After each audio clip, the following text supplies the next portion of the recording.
So for my final day of clinical, I had a 74-year-old male with a history of coronary artery disease, emphysema, COPD, hypertension, and then he was a prior smoker. So he came to the ED on the 30th with worsening like shortness of breath. And then he was actually like 70% oxygen on room air.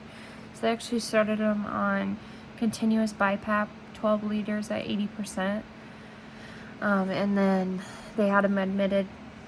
On the first, he was weaned to 40%, and then Saturday when we were there, he was on 2 liters nasal cannula, and then, or cannula, sorry, and then they were trying to wean him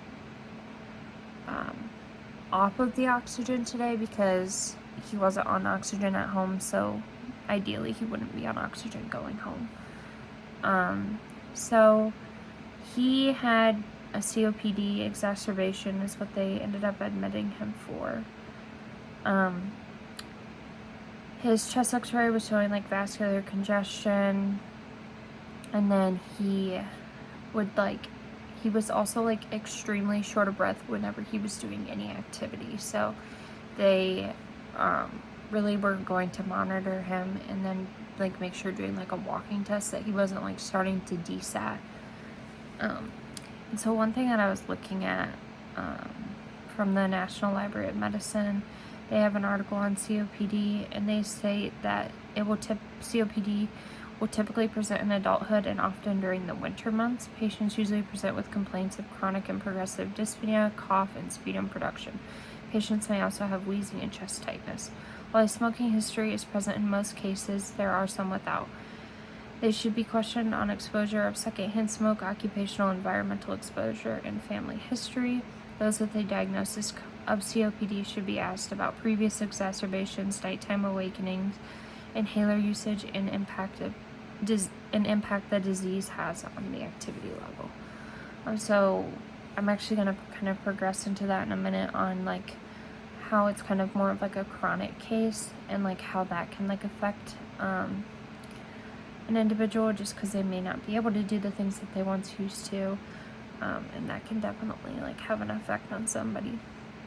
But also it just really stuck out to me because like it is getting colder, and like I knew like asthma is like especially one of those things that they're like winter, the cold weather makes it a lot worse. And then also he definitely had the dyspnea, especially like if he was moving, like he would have like a lot of difficulty breathing, and then he had a non-productive cough that he said was chronic for him. But ever since they kind of like got him started on antibiotics, and then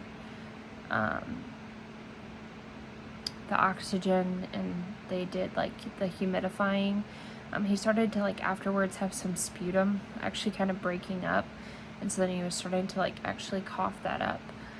And the other thing was they talk about with COPD, a big thing is that they will like have a history of emphysema or chronic bronchitis, which he does have the history of emphysema. So that was definitely nice to like be able to piece together.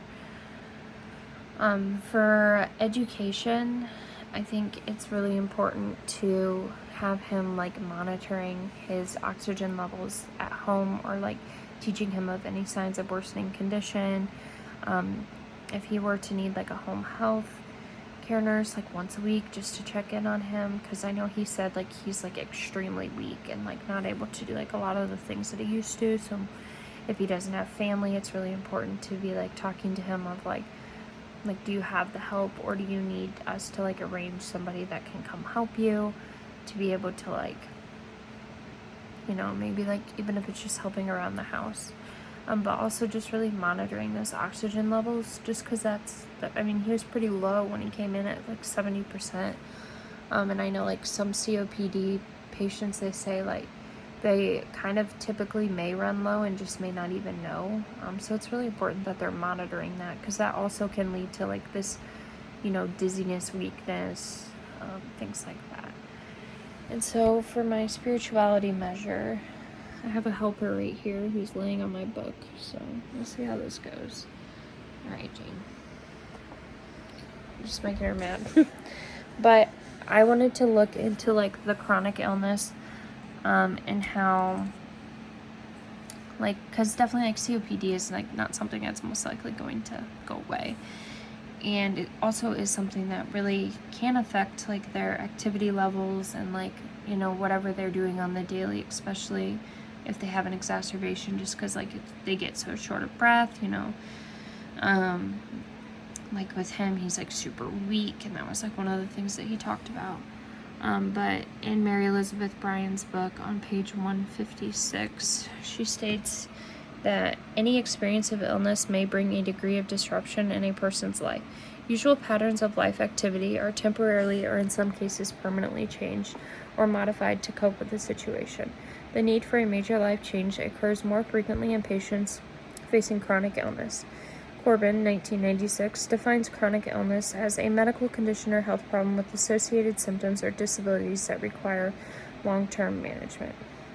I also described chronic illness as having the following characteristics: results in permanent change, caused or is caused by irreversible alterations in normal anatomy and physiology, requires special client education for rehabilitation, and requires a long period of care support. Currently, chronic illness is considered the primary health problem in the United States, with some 50% of the population experiencing one or more of the conditions. This was definitely like something that stuck out to me because it's something that's so prevalent, but also like